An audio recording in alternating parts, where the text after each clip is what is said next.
I'm Alpha Zion, and this is VerticalSlice.tv. Is there a way to improve the Dark Knight?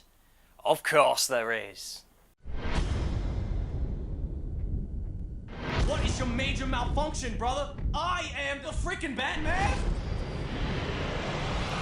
Take a pinch of Spy, a dash of Heavy, and then flambe with a little napalm. But don't forget to look for the hidden Gabe Newell in the GUI Centre. Someone needs to pay this guy to produce the full feature. Of course, when it comes to funding your own indie game idea, 8bitfunding.com is a sort of digital collection bucket with a catalogue where you can throw some cash at interesting projects or set up your own. Of course, they take a cut on top of the one PayPal slices out, which means in raw money terms, you're probably better off with just a PayPal donate button on your site. Though you'd have to weigh the extra 5% they take against the exposure they offer, which can make all the difference. Speaking of exposure, in news that will upset the worldview of some and just plain be ignored by others, a professor of psychology at Grant McEwen Uni discovered that violent games could act as a form of medication for soldiers to mitigate the negative effects of having seen combat and stave off the symptoms of PTSD. This is quite a leap away from the usual bleating about how violent games corrupt the youth and prep them for being mass murderers, and is yet another weapon, if you'll pardon the term, in our arsenal whenever someone runs their mouth against our favourite art form. In which case, I prescribe the Mortal Kombat reboot to be applied as frequently as needed. You'll sleep like a baby.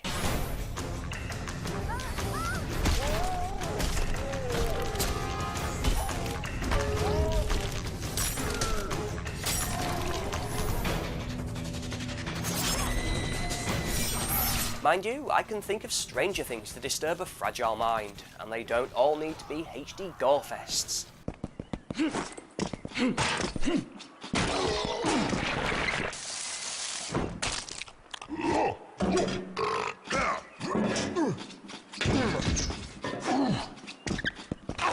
My arm! That's just wrong. So wrong. I think I need a subject change.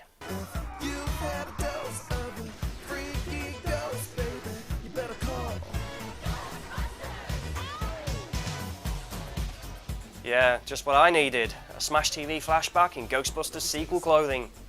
I meant this. If you're in the Dundee area this March 26th, the free-to-attend Gaming Scotland event is back for its 5th year and gives you a chance to network with members of the gaming industry and maybe liberally spread your CV around. If you're trying to crack into the industry or looking for that next career move, it's an event you can't miss.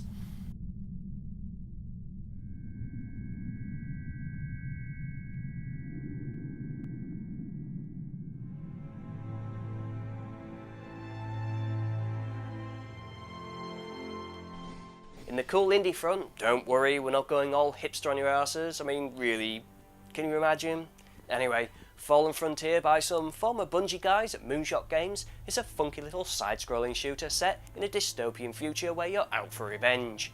The graphics look very polished, and it certainly gives off a nostalgic Metal Slug vibe. Worth a look, and if any of you get your hands on the title at this weekend's PAX East, let me know how it played. And to balance out the violence from the start of the show, Lantana Games have set up a Kickstarter fund to cover the cost of their in-development period stealth platformer called Children of Liberty, featuring hand-drawn graphics set in the time of the American Revolution and sees you follow the antics of 4 street urchins. However, based on how much you donate to the fund, they're giving you rewards, such as getting your name in the credits for $5, swag bags at $20, all the way up to getting a digital version of yourself in the game for $250, or an invite to launch party in Boston for ponying up $500 or more. Sounds like a sweet deal and a cool way of being rewarded for showing your support. Hit up the web address for more info. I'm going to look for Glenn Beck Torture Simulator games to fund, or Leisure Suit Larry titles reskinned with Charlie Sheen. Later.